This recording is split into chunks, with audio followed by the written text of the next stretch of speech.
Welcome to an exciting new development for mcnews.com.au. This is our first major multimedia-based presentation, and our debut subject is Honda's latest CBR 600RR. Before we get stuck right into that though, I'd just like to fill you in on where mcnews.com.au has come from and where we're heading to. mcnews.com.au started on a whim and a prayer back in 1999. Since then it's steadily developed into one of the world's most popular motorcycle sites. We remain a completely independent publisher and are not affiliated with any print-based magazine.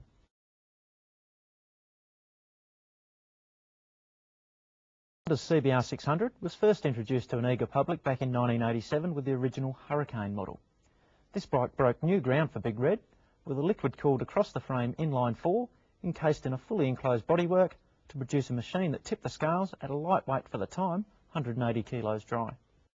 It was a formidable machine, and this Hurricane model continued with only minor changes over the next 3 years before the CBR 600F arrived in 1990.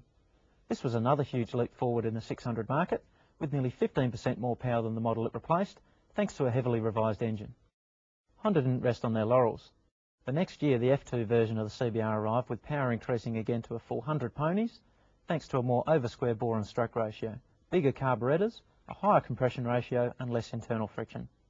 By now the chassis was getting a little stretched with the increased leaps in performance, thus Honda gave the F2 a stiffer frame and revised suspension to help keep the show under control.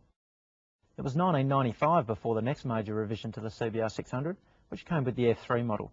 Engine upgrades featured again, along with larger air intakes, while damping rates were changed and a more serious set of stoppers were bolted to the stiffer front forks. 1999 saw the arrival of the F4 model, virtually a completely new model from the ground up.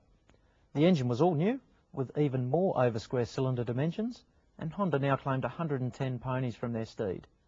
A new all-alloy frame also made an appearance, along with Honda's multi-action system rear suspension layout. The F4 also benefited from a further upgrade to the braking hardware.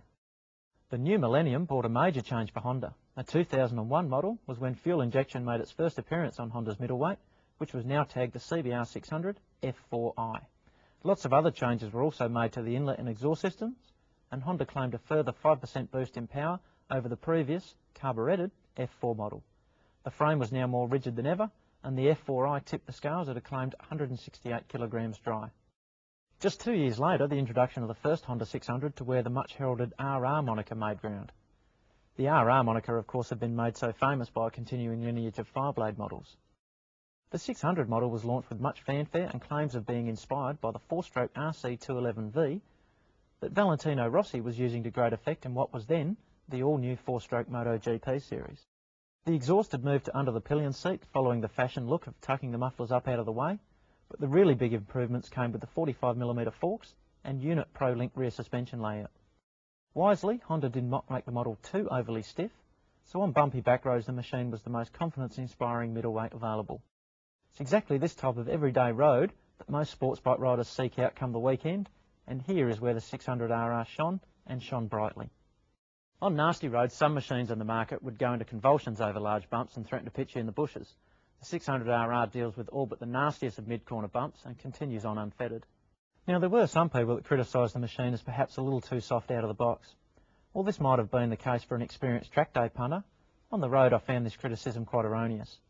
The fact of the matter is that most people buy these bikes to use on the road, with the occasional track day thrown in for some extra fun along the way, so you can get away from the long arm of the law. And to be honest, the previous CBR 600RR was stiff enough for most, so if people are honest with themselves, only the most serious track day junkies were quick enough to tax anything on the bike as standard. For 95% of 600RR buyers, I feel the suspension setup certainly lacked very little in performance.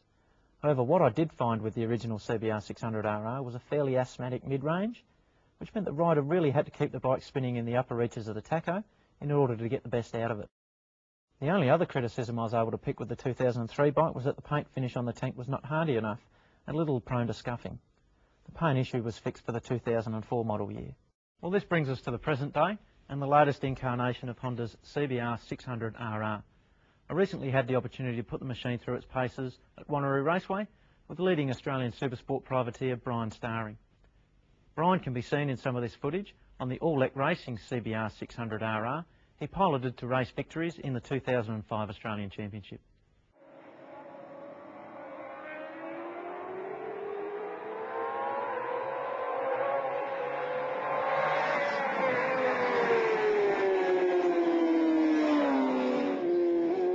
The most obvious change on the latest CBR 600RR is the move to inverted front forks and 4-piston Takiko, radial mount, front calipers. Depending on your point of view, these changes could be seen as inspired by racing, or if you're perhaps a little more cynical like my good self, you'd instead suspect that the move's to be more marketing driven. As in, we can't be seen to not have trick-looking stuff like inverted forks and radial brakes if the others have them. But to be honest, there was very little wrong with the conventional forks and brakes found on the 03 600RR. But the market demands blink factor, so that's what Honda's delivered. But I'm glad to say the changes do in fact work, and they serve to make the latest CBR 600RR a sharper scalpel than ever before. I must admit that all these race bike style changes had me worried that the exemplary road manners found on the 2003 model, my favourite middleweight, would be sacrificed for the sake of a couple of tenths at the racetrack. Well, I'm very happy to report that the latest 600RR has lost very little of those sublime road manners in the transition into a sharper focus tool for the track. The suspension still irons out all irregularities with no hint of a tank slap, and the seat seems to be even more comfortable than I remember finding the perch on the 2003 model. The machine also seems slimmer and more agile underneath you. Changes of direction while negotiating traffic require no effort. Some other changes to the machine for 2005 included a strict diet plan that managed to trim away another 5 kilograms for a claimed 163 kilo dry weight. Cosmetics also came in for attention, with the model scoring a sharper new nose and tail cowl.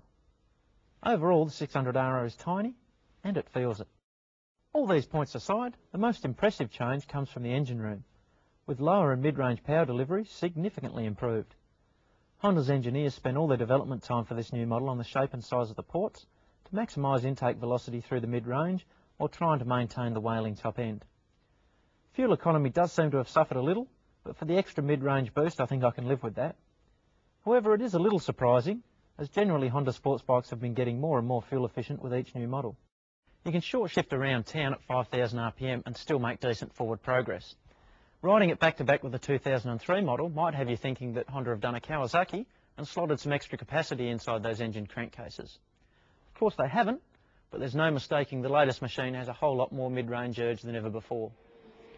Overall, I have to say the latest machine is the most perfectly sorted motorcycle I've ever ridden out of the box. Unless you're getting down to close to a superstock race pace, you don't even need to touch a clicker on the suspension or think about adding a steering damper. Everything gels just fine on the road also, which just helps to put the icing on the cake. Well, that concludes our first ever large-scale multimedia-based production. We hope to bring you more of this style of review in the future as Australia's biggest and best online motorcycle site continues to break new ground in our quest to bring you, our readers, the best motorcycle experience you can have at your keyboard. As we were finalising this production, images were released of the 2006 colour schemes of the 600RR, so we'll sign off by showing you some of those pictures. Cheers, see you next time.